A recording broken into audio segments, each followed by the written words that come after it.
कार्तिक मास कथा अध्याय 16 और 17। जय श्री कृष्णा। राधे राधे मित्रों, आप सभी को कार्तिक मास की ढेर सारी शुभकामनाएं। सभी का जीवन मंगलमय हो।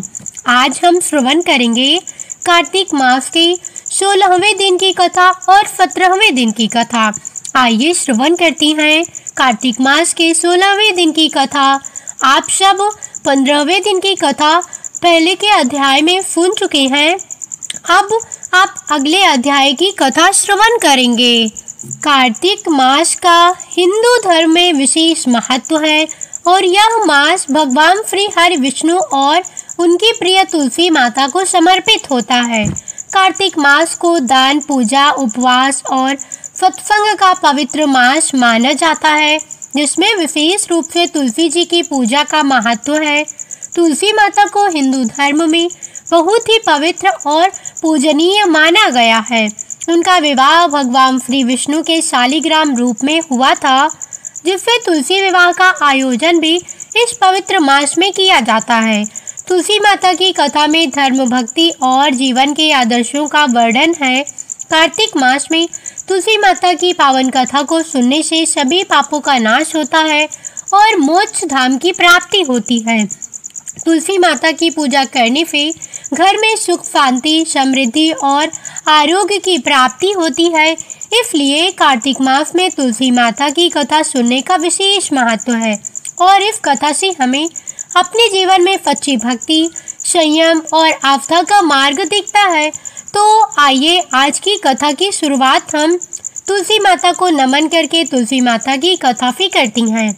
प्राचीन समय की बात है। एक परिवार में ननद और भाभी साथ साथ रहा करती थी। ननद का विवाह अभी नहीं हुआ था। वह तुलसी जी के पौधे की बहुत सेवा करती थी। नियम से तुलसी को सींचती और दीपक जलाती थी, लेकिन उसकी भाभी को यह सारी बातें बिल्कुल भी पसंद नहीं थी। जब कभी उसकी भाभी को बहुत ज़्यादा गुस्सा आता, तब वह अपनी ननद को ताना देते हुए कहती कि जब तुम्हारा विवाह होगा तो मैं इस तुलसी को ही बारातियों को खाने में दूंगी और तुम्हारे दहेज में भी तुलसी ही दूंगी। तुम्हें और कोई काम धंधा है नहीं, जब देखो तुलसी की ही सेवा करती रहती हो। कुछ समय बीत जाने पर ननद का विवाह तय हो गया। विवाह के दिन भाभी ने अपने कहे अनुसार बारातियों के सामने तुलसी का वह गमला फोड़ दिया जिसकी सेवा उसकी ननद किया करती थी और तुलसी के पत्ते खाने के लिए सभी बारातियों को दे दिए। तुलसी जी की कृपा से वह फूटा हुआ गमला कई सारे स्वादिष्ट पकवानों में बदल गया। भाभी ने गहनों के नाम पर तुलसी की मंजरी से बने हुए गहने अपनी ननद को पहना दिए। तुलसी जी की कृपा से देखते ही देखते तुलसी जी की मंजरी से बने वह गहने भी सुंदर सोने जवाहरात में बदल गए। इतना ही नहीं, भाभी ने मारे क्रोध के वस्त्रों के स्थान पर तुलसी का जनेऊ रख दिया और वह भी रेशमी और सुंदर वस्त्रों में बदल गया। जब ननद अपने ससुराल में पहुंची तो ससुराल में तो उसके दहेज की बहुत प्रशंसा हुई। यह बात भाभी के कानों तक भी पहुंची। उसे बहुत आश्चर्य हुआ। उसने सोचा कि उसने तो ननद के गहने, कपड़े और जनेऊ तक तुलसी जी के ही रखे थे और तुलसी जी की मंजरी रखी थी। यह सब जानकर भाभी को बहुत आश्चर्य हुआ। अब उसे तुलसी जी की पूजा का महत्व समझ में आ गया था। उस भाभी की भी एक बेटी थी। वह तब अपनी बेटी से कहने लगी कि बेटी, तुम भी तुलसी जी की सेवा किया करो, तुम्हें भी तुम्हारी बुआ की तरह फल मिलेगा। वह जबरदस्ती अपनी बेटी से तुलसी महारानी की सेवा करने को कहा करती, लेकिन लड़की का मन तो तुलसी की सेवा में लगता ही नहीं था। धीरे धीरे समय बीतता गया और भाभी की लड़की बड़ी हो गई। अब उसके विवाह का समय आ गया। तब भाभी सोचने लगी कि जैसा व्यवहार मैंने अपनी ननद के साथ किया था, वैसा ही व्यवहार अब मैं अपनी बेटी के साथ भी करूंगी, तो यह भी गहनों के साथ लग जाएगी और बारातियों को भी खाने में तरह तरह के पकवान मिलेंगे। भाभी मन ही मन सोचने लगी कि ससुराल में भी मेरी बेटी को बहुत मान सम्मान मिलेगा। यही सोचकर भाभी बारातियों के सामने तुलसी का गमला फोड़ देती है, लेकिन इस बार गमले की मिट्टी ही रहती है। मंजरी और पत्ते भी अपने ही रूप में रहते हैं। जनेऊ ने भी अपना रूप नहीं बदला और जब भाभी ने सभी बारातियों को खाने में तुलसी के पत्ते दिए तो यह देखकर सभी लोग और बाराती भी भाभी की बुराई करने लगे। भाभी ने लालच में आकर अपनी बेटी के दहेज में भी तुलसी के पत्ते और मंजरी आदि रख दिए थे। जब बेटी अपने ससुराल पहुंची तो वहां पर भी उसकी बुराई ही हुई। भाभी गुस्से के कारण कभी भी अपनी ननद को नहीं बुलाती थी। एक दिन भाई ने सोचा कि मेरी पत्नी तो मेरी बहन को बुलाती नहीं है, क्यों ना मैं ही अपनी बहन से मिलकर आऊं। यह सोचकर उसने अपनी पत्नी से कहा और कुछ उपहार अपनी बहन के लिए ले जाने की बात कही। तो भाभी ने थैले में ज्वार भरकर कह दिया कि यह लो और कुछ नहीं है, तुम यही लेकर जाओ। तब भाई बहुत दुखी मन से अपनी बहन के पास चल दिया। रास्ते में वह सोचता रहा कि कोई भाई भला अपनी बहन के घर ज्वार कैसे ले जा सकता है। यह सोचकर वह एक गौशाला के पास रुक गया और ज्वार का वह थैला उसने एक गाय के सामने पलट दिया। तभी एक ग्वाले ने यह सब देख लिया। तब उस ग्वाले ने आकर उसके भाई से कहा कि अरे, आप गाय के सामने यह हीरे मोती और सोना क्यों डाल रहे हो? इसे तो घास डालनी होती है। तब भाई ने मुड़कर देखा तो वह हैरान रह गया। फिर भाई ने ग्वाले को सारी बात बताई और धन लेकर खुशी खुशी बहन के घर चल दिया। दोनों भाई बहन एक दूसरे को देखकर बहुत प्रसन्न हो गए। तब बहन ने तुलसी माता से सच्चे मन से प्रार्थना की कि उसकी भाभी को सद्बुद्धि प्राप्त हो जाए और तुलसी माता की कृपा से उनके घर में सुख समृद्धि और धन के भंडार भर जाएं। तब कुछ दिनों के बाद देखते ही देखते भाभी का मन बदल गया और वह अपनी ननद को बहुत मान सम्मान देने लगी और वह भी सच्चे मन से तुलसी जी की सेवा करने लगी। तुलसी माता की कृपा से उनके घर में सुख समृद्धि के भंडार भर गए। उनके घर में अब कलह क्लेश नहीं होता था और सभी सुख से रहने लगे। प्रेम से बोलिए तुलसी माता की जय। अब आइए सुनते हैं कार्तिक स्नान की कथा, जिसे सुनने से घर में सुख समृद्धि का वास होता है। एक बार एक बूढ़ी माई थी जो चातुर्मास में पुष्कर स्नान किया करती थी। उनका एक बेटा और बहू थी। एक दिन बूढ़ी माई ने अपनी बहू को फलाहार बनाने को कहा तो बहू ने खाली टिफिन ही रख दिया। बेटा माँ को पहुँचाने के लिए पुष्कर गया तो रास्ते में एक जगह पर बेटा माँ से बोला, माँ फलहार कर लो। जहाँ पानी मिला वहीं पर वह बूढ़ी माई अपने बेटे के साथ फलाहार करने बैठ गई तो भगवान की कृपा से खाली टिफिन फलों से भर गया। माँ ने फलाहार कर लिया और बेटा पुष्कर में माँ के रहने के लिए झोपड़ी बनाकर वापस घर आ गया। रात में बूढ़ी माई के दरवाजे पर श्रावण मास आया और दरवाजा खटखटाकर बोला, बूढ़ माई दरवाजा खोल। तब बूढ़ी माई ने पूछा, आप कौन हैं? तब श्रावण मास ने कहा, मैं श्रावण मास हूँ। बूढ़ी माई ने तुरंत दरवाजा खोल दिया। बूढ़ी माई ने भगवान शिव और देवी पार्वती की पूजा अर्चना की, बेल पत्र से अभिषेक किया।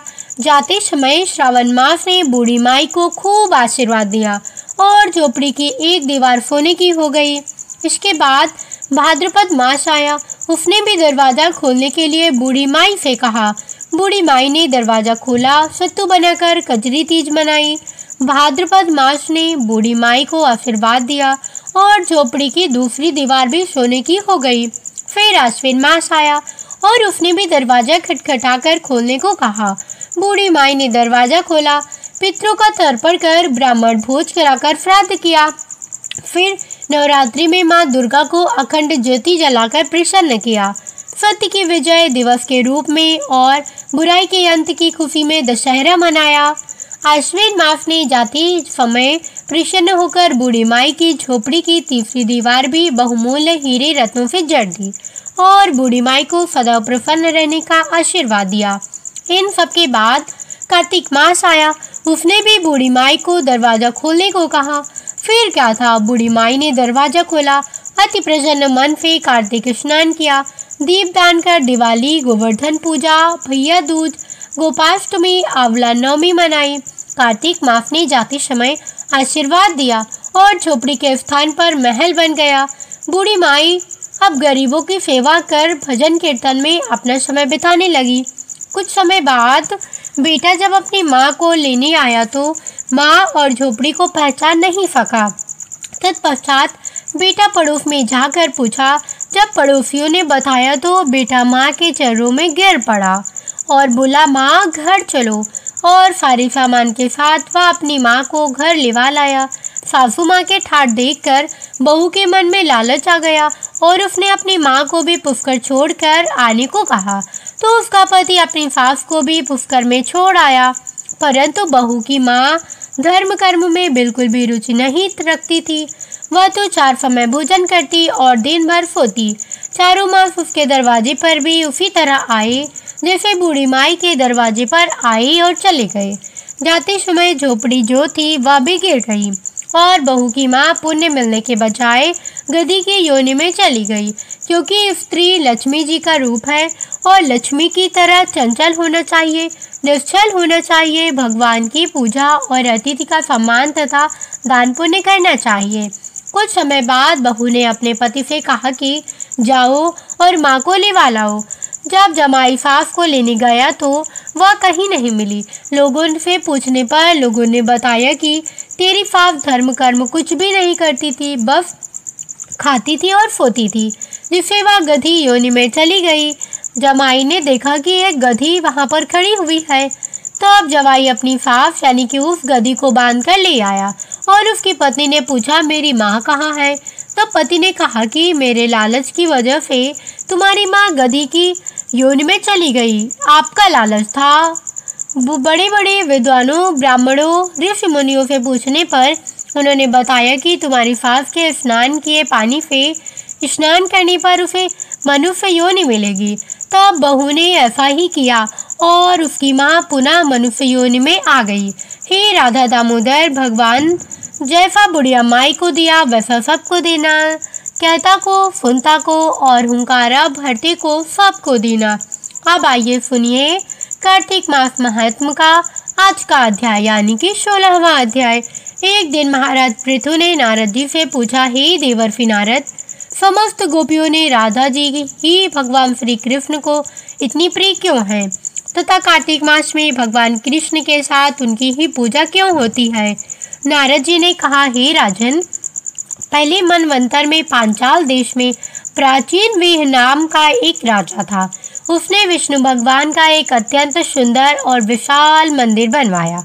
उसमें नित्य प्रति विधि विधान से भगवान का पूजन हुआ करता था। उसी नगर की अति सुंदर स्त्री प्रेम में विह्वल होकर भगवान के सामने मोहक नृत्य करती थी। उसकी हर समय एकमात्र यही लालसा रहती थी कि वह किसी तरह भगवान के गले में बाहें डालकर नृत्य करे। एक दिन उसने अपने समस्त धन गरीबों में बांट दिया और भगवान के सम्मुख नाचते हुए अपने प्राण त्याग दिए। स्वर्ग में वह स्त्री चंद्रकीर्ति नामक अत्यंत सुंदर देवांगना बनी। एक दिन वह दर्पण में अपना अद्भुत रूप लावण्य देखकर मन ही मन कहने लगी कि भगवान के अतिरिक्त अन्य कोई मेरा पति नहीं हो सकता। ऐसा विचार करके वह भगवान की छवि मन में धारण कर नृत्य करने लगी। कुछ समय बाद दैत्यों के आतंक से दुखी होकर समस्त देवता ब्रह्मा जी की शरण में गए। तब ब्रह्मा जी ने भगवान विष्णु के कृष्ण अवतार लेने का संपूर्ण वृत्तांत कह सुनाया और साथ ही उनको आज्ञा दी कि देवता ग्वाल बाल एवं देवांगनाएं गोपियों के रूप में जन्म लेकर भगवान की सेवा करें। देवांगना चंद्रकीर्ति ब्रह्मा जी से प्रार्थना करती हुई बोली, हे पितामह, भगवान स्वयं मेरे साथ नाचे, मेरा पूर्व जन्म का यह मनोरथ पूर्ण करने की कृपा कीजिए। तब ब्रह्मा जी ने वरदान देते हुए कहा, तुम नंदग्राम में वृषभान गोप के यहाँ राधा नाम से जन्म लेकर समस्त ब्रज गोपियों से अधिक भगवान को प्रिय होगी। उस समय भगवान तुम्हें अपने प्राणों से भी अधिक प्रिय समझेंगे तथा रासोत्सव में तुम उनके साथ नृत्य करोगी। इस प्रकार तुम्हारा मनोरथ पूर्ण होगा। ब्रह्मा जी के वरदान को पूर्ण करने के लिए श्री कृष्ण अवतार में भगवान ने राधा जी के साथ रासोत्सव में नृत्य किया और उन्हें अपने प्राणों से भी अधिक प्रिय माना। बोलिए श्री राधा रानी की जय। महाराज प्रभु ने नारद जी से पूछा, हे देवर्षि, यम पंचक काल में दीपदान का क्या महत्व और विधान है? कृपा करके मुझे बतलाइए। तब नारद जी ने कहा, हे राजन, कार्तिक मास के कृष्ण पक्ष की त्रयोदशी से शुक्ल पक्ष की द्वितीया तक के 5 दिन यम पंचक कहलाती हैं। इन दिनों में धनतेरस की रात्रि को यमराज के निमित्त दीपक जलाने से यमराज प्रसन्न होते हैं और अकाल मृत्यु आदि नहीं होती। इसके अगले दिन कार्तिक कृष्ण चतुर्दशी को नरक चतुर्दशी भी कहती हैं। इस दिन तिल का तेल, अपामार्ग तथा दूर्वा आदि लगाकर स्नान करना चाहिए। स्नान के बाद दक्षिण की ओर मुख करके अपशव्य होकर जल में तिल मिलावे और 3-3 अंजुल से यमाय, धर्मराजाय, मृतवे, अंतकाय, कालाय, सर्वभूत छाय, औदुम्बराय, दघराय, परमेष्टिने, वृकोदराय, चित्राय, चित्रगुप्ताय इन नामों से यमराज को तर्पण करें। फिर सायंकाल ब्रह्मा, विष्णु, शिव तथा दुर्गा के मंदिरों में तथा वृक्ष सभा, गौशाला, बगीचा, नदी, तालाब, कुआं, बावड़ी, गले, चौरास्ता, खेत, शमशान आदि में दीपक जलावें और रात्रि को श्री लक्ष्मी जी की पूजा करें। यदि शस्त्र से किसी की मृत्यु हुई हो तो उसके निमित्त भी चतुर्दशी को दीपदान करना चाहिए। इसे अक्षय पुण्य फल प्राप्त होता है। इसके बाद कन्या, ब्रह्मचारी तथा तपस्वियों को भोजन करावें। इससे यमलोक ना जाकर शिवलोक की प्राप्ति होती है। यह थी संपूर्ण कार्तिक मास कथा अध्याय 16 और 17। मिलती हूँ एक ऐसी ही धार्मिक और रोचक कथा के साथ। तब तक के लिए जय बजरंगबली। राम राम।